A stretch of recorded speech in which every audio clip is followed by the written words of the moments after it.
Bonsoir, j'espère que vous allez bien. Aujourd'hui, je m'intéresse à la biographie ainsi que l'histoire de Belvès, l'impératrice du néant. Installez-vous bien, pensez à vous abonner, à mettre le petit pouce bleu afin d'avoir plus de vidéos sur League of Legends. C'est parti pour la biographie de Belvès.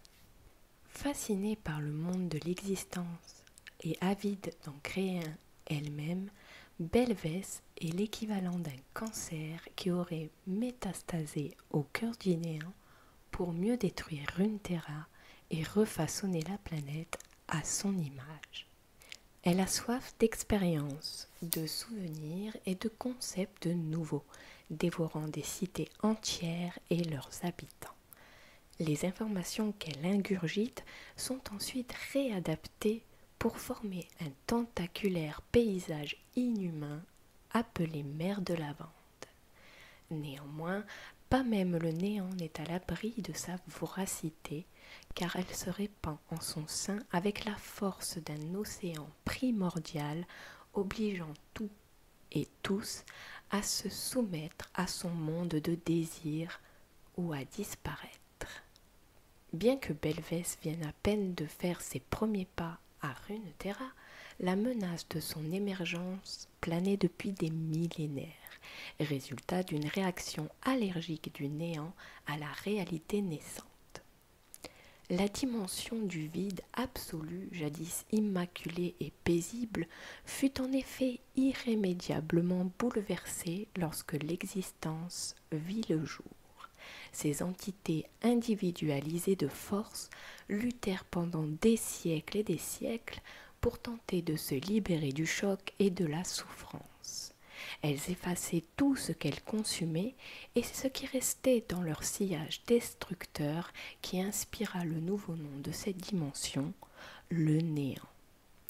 Toutefois, ces entités connaissaient des mutations chaque fois qu'elles entraient en contact avec le monde, et autrefois parfaites, elles devinrent de violents animaux hédonistes. Le néant changea également, après chaque bataille, chaque incursion, quelque chose de plus sinistre encore grandissait à l'intérieur d'une matrice cachée dans les recoins les plus sombres des tunnels des néantins. Des bâtiments, de la lumière, des membres proto-humanoïdes qui se tendaient sans but précis. C'était un puzzle dont aucune pièce ne s'emboîtait avec une autre. Le néant avait pris une nouvelle forme hideuse. Au fil des époques, alimenté par les humains qui ouvraient des failles pour guerroyer et par les veilleurs qui essayaient d'envahir Freljord, cette poche impie de non-création se développa jusqu'à adopter les concepts contraires de l'ancien néant, le désir, l'avidité, le besoin. Très vite, le néant comprit qu'il lui fallait un chef, quelqu'un ou quelque chose capable d'écrire le nouveau chapitre terrifiant des mondes du dessus et du dessous. Un chef capable de communiquer avec ces humains, de leur annoncer l'avènement d'une ère nouvelle et de récolter leurs émotions et leurs souvenirs lorsqu'ils livreront une guerre vaine pour sauver leur civilisation. Belvès est ce chef, cette impératrice cauchemardesque est née des souvenirs, des expériences et des émotions d'une cité portuaire et de l'océan attenant que le néant a dévoré. L'esprit de Belvès renferme des millions d'années de connaissances parfaitement préservées. Quasi omnisciente, elle planifie la destruction de Runeterra et du domaine de ses ancêtres, les veilleurs. À ceux qui ont la chance d'avoir une valeur stratégique à ses yeux, Belvès ne ment pas, ne pose aucune question et ne cache pas la vérité. Elle dit simplement ce qui est, car en raison de la nature même du néant, la victoire est assurée et il est inutile d'en dire plus. Quant à ceux qui la contrarient, ils découvriront que sa forme humaine n'est que le fruit de son adaptivité. Ce n'est que lorsqu'elle déploie ses ailes gigantesques qu'elle révèle sa véritable apparence dans toute son horreur. Ironie du destin, les tribus de la Shurima antique avaient un terme pour décrire ce qu'elle est, signifiant approximativement « Dieu de l'oubli ». Il désignait une divinité impitoyable qui pouvait supprimer toute chose et la remplacer par elle-même, sans éprouver la moindre haine. Les Shurimiens baptisèrent la ville de Belvès d'après ce mythe, mais des centaines d'années passèrent et le véritable sens de ce mot finit par disparaître des mémoires, sauf peut-être celle de la créature qu'est devenue cette ville. L'histoire de Belvès. D'accord, marmonne Kaysa en observant la silhouette qui s'étend autour d'elle. Les ailes du monstre, de 20 bras d'envergure, dominent son champ de vision. Du moins le champ de vision que lui impose la demi-douzaine de bras humains qui maintiennent sa tête contre le mur. La masse de la créature continue à croître, jusqu'à remplir l'océan cauchemardesque qui lui sert de foyer. Chacune de ses dents étincelantes fait désormais la taille d'un homme adulte, et grandit encore et encore. Ses 4 yeux prédateurs fixent Kaysa avec un détachement glacial, et avec appétit, est difficile à dire à cette échelle. Kaysa préférait nettement quand cette chose avait forme humaine. D'accord, répète-t-elle. Elle est incapable de bouger, son armure est paralysée par la peur. L'armure qui la protège est en réalité un parasite, l'une des créatures les plus basiques engendrées par le néant. Est-elle vraiment capable de ressentir de la peur? Quoi qu'il en soit, son corps est figé sur place, et à moins d'une intervention inattendue, c'est la fin pour Kaysa. Son esprit se met à réfléchir à toute allure à un dernier barreau d'honneur. Tirer sur le mur derrière elle avec ses canons, puis les diriger vers la bouche de la créature, sa gueule. Mais le monstre est rapide et énorme. Rapide et énorme, génial. Son ultime effort ne vaudra sans doute pas grand-chose et elle est certaine d'y laisser la vie. Cela dit, elle aura eu le mérite de tenter quelque chose. Elle pourrait lui faire mal. Ma véritable apparence te déplaît? Dit la chose avec un calme déconcertant. Sa voix est si assourdissante que l'espace lui-même vibre. Les rémoras du néant qu'elle déloge de leurs trous dentelés créent une immonde mosaïque de formes géométriques. C'est une voix qui s'incurve et se contracte, murmure et crie tout à la fois. Ces échos se réverbèrent à l'infini comme une aria chantée par des millions de personnes. Les yeux de Kaysa s'écarquillent. Elle a enfin compris. C'est donc là qu'ils sont. Le néant avait englouti la ville de Belvès en moins d'1 heure. Kaysa n'était pas arrivée à temps, et la métropole, qui était jadis si animée, avait aujourd'hui disparu intégralement, y compris ses habitants. Il ne restait plus qu'un gigantesque cratère incandescent rempli de débris qui se réarrangeait en quelque chose de résolument étranger à ce monde.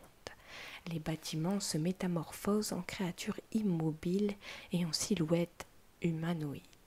On aurait dit une ville créée par un enfant avec ses jouets. Mais où était donc passé l'ensemble de la population, les Vastaya, les animaux et la végétation? Kaysa s'était frayé un chemin à travers la ville en ruine et le tunnel situé au cœur de la baie désertique, mais elle n'avait trouvé aucun signe de vie.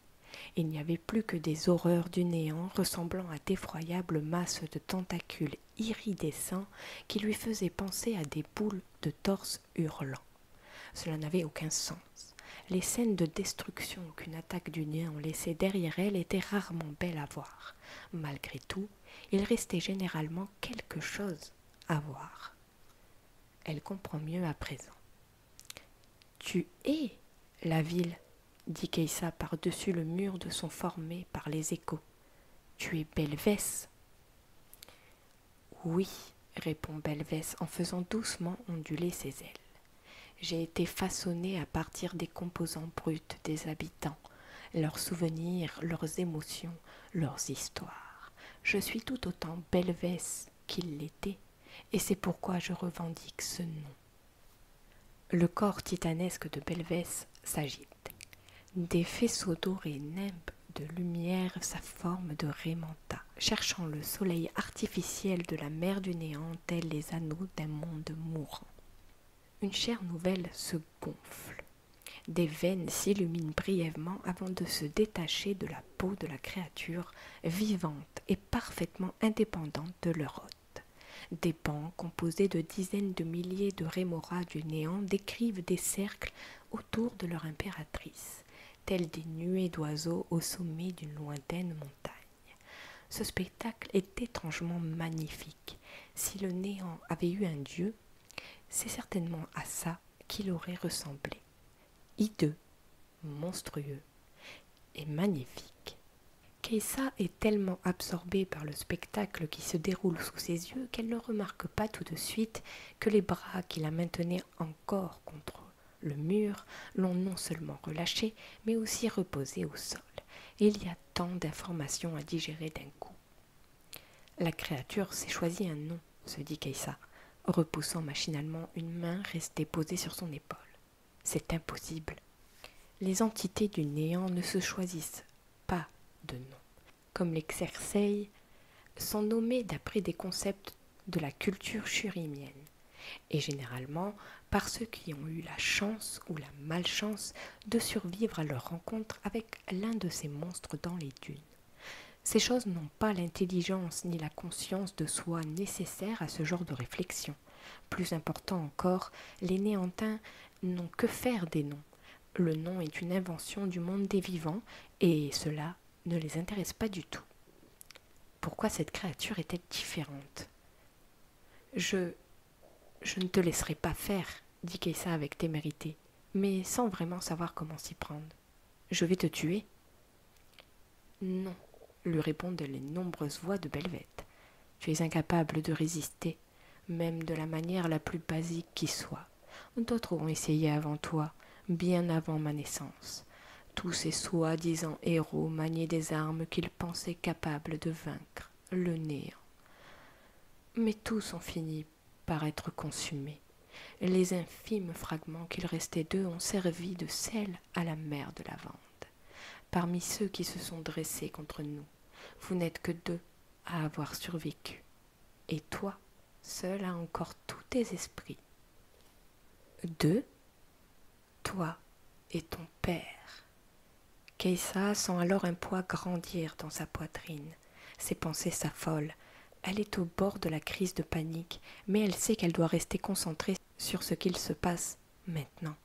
Elle ne peut pas se fier à cette espèce d'impératrice. C'est une abomination de la nature, la personnification même du massacre indiscriminé. Tu mens, lance Keïssa. C'est impossible. Je ne mens pas, Keïssa. C'est inutile. La victoire du néant est inéluctable. Les mensonges, les demi-vérités et les questions sont donc futiles. Fais preuve d'ouverture d'esprit et je te montrerai. Soudain, l'espace se contracte. Le corps gigantesque de Belvès se contorsionne et se rétracte pour adopter une forme plus petite et familière. Elle entame sa descente en silence, planant au-dessus de Keïssa tandis que des vrilles et des pédoncules oculaires se réarrangeant pour former un fac-similé de tête humaine ovale et segmentée. Les 2 visages de Belvès observent leur spectatrice, puis la créature se drape dans ses ailes et prend à nouveau l'apparence d'une éminente femme. Son rapetissement est bien plus répugnant que son déploiement, pense Keïssa. Il est tout aussi grotesque, mais beaucoup moins spectaculaire.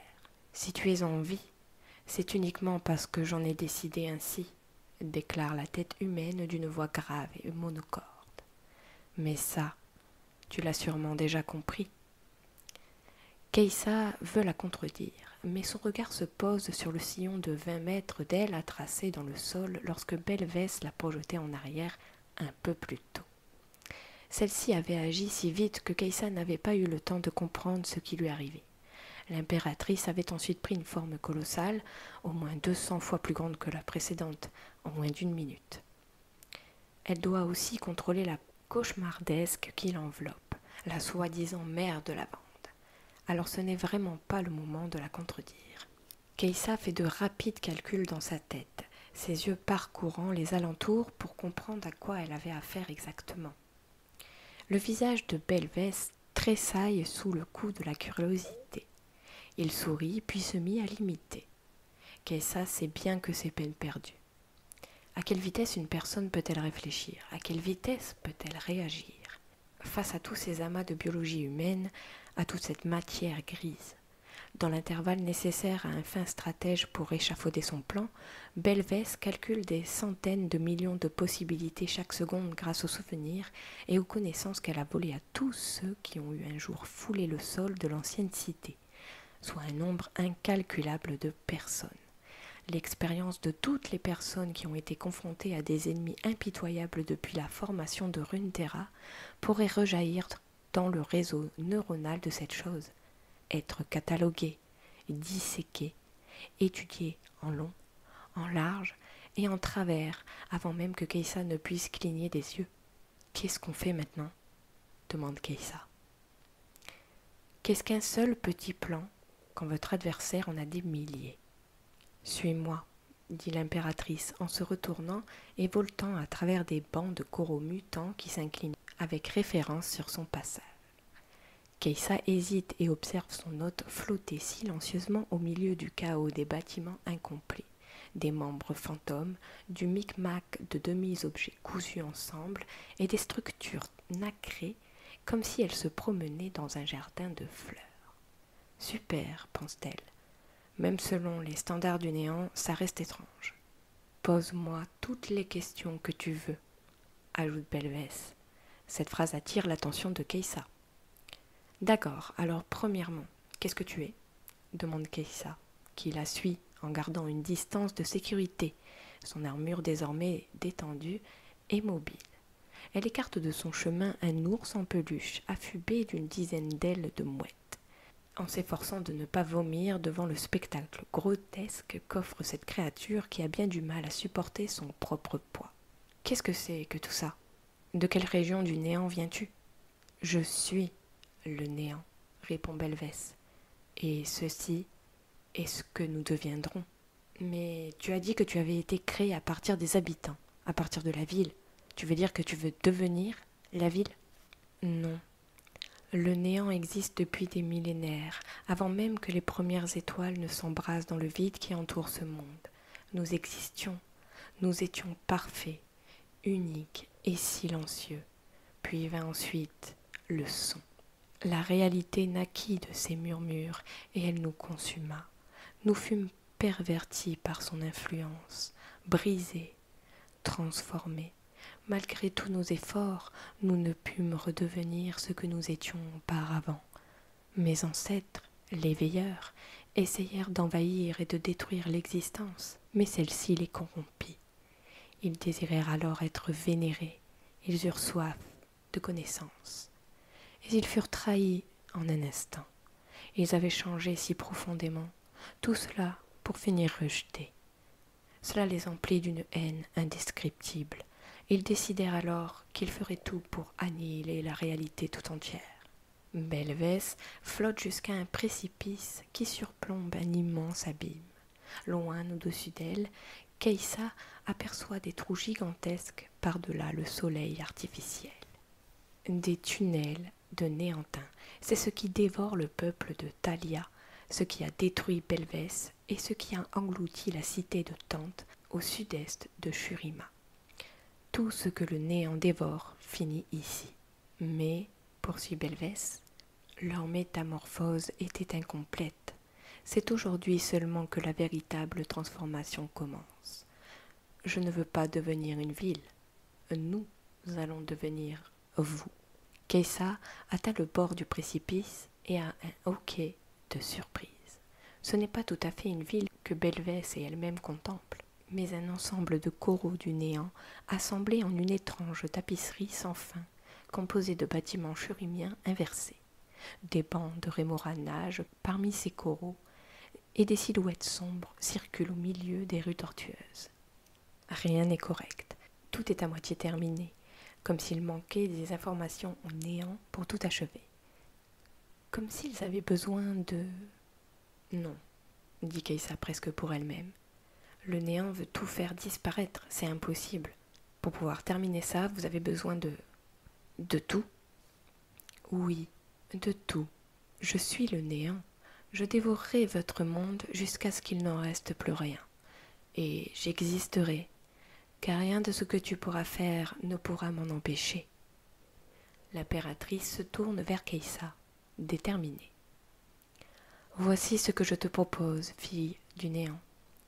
Ton monde doit périr pour que le mien puisse vivre, mais pour ceux qui ont existé avant nous, les veilleurs, je suis un affront. La création les consume et ils nous détruiront, toi, moi et tout le reste, pour mettre fin à leur souffrance. S'ils devaient réussir à s'enfuir de leur prison, rien ni personne ne pourrait les arrêter. Ce serait alors la fin de tout. Kaysa plonge son regard dans les faux yeux de Belvès. Elle sentait une envie macabre de la provoquer. « Tu veux nous annihiler? Pourquoi je t'y aiderais? Aide-moi à détruire les veilleurs, et j'épargnerai les tiens, pendant un temps, un mois, un an, ou plus encore. Qui sait, peut-être découvriras-tu une arme ou un héros capable de me pourfendre durant cet intervalle.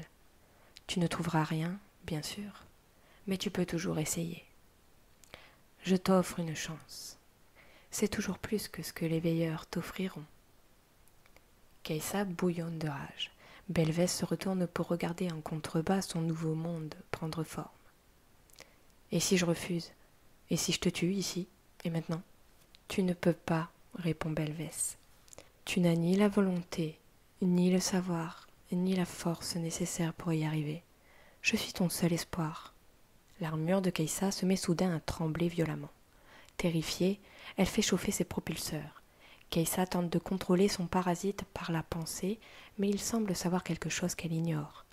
Essayant de le maîtriser, elle détourne son regard de Belvès, juste le temps de... Oh non! La pointe acérée de l'aile de l'impératrice la frappe en pleine poitrine et la soulève du sol. Kaysa tente tant bien que mal de se libérer. Elle lance tout ce qu'elle a. Une pluie de projectiles s'abat sur l'impératrice. Des boules d'énergie violette filent vers elle et des rayons de lumière capables de couper en deux des néantins normaux s'écrasent contre sa peau semi-transparente. Mais rien n'y fait. Toutes ces attaques sont sans effet. Fille du néant, tu trouveras les veilleurs et confirmeras mes dires. Où ta lumière sera étouffée et tu rejoindras les autres dans le néant. Ceci n'est pas une menace, c'est une promesse. Belvès dessert son emprise et Kaysa s'élance dans le ciel artificiel qui surplombe la mer extraterrestre de Belvès. La ville lavande scintille en contrebas, ses fenêtres couvertes de matière bioluminescente et de choses répugnantes, informes et dégoulinantes. Alors que Kaysa emprunte l'un des tunnels des Néantins et se dirige vers la lumière aveuglante du jour, l'impératrice reporte son attention sur la ville de ses désirs. Kaysa émerge dans les sables du sud de Shurima et rebondit sur les dunes comme une balle en caoutchouc. Les restes incandescents de Belvès fument tranquillement au loin. L'ancienne ville est maintenant dépourvue de toute forme de vie reconnaissable. Mais des êtres aberrants y circulent et construisent les fondations d'un monde nouveau qui finira par envahir celui de Kaysa et par le consumer tel un cancer. C'est un spectacle vertigineux et terrifiant, comme si l'on regardait la réalité à travers un kaléidoscope monstrueux.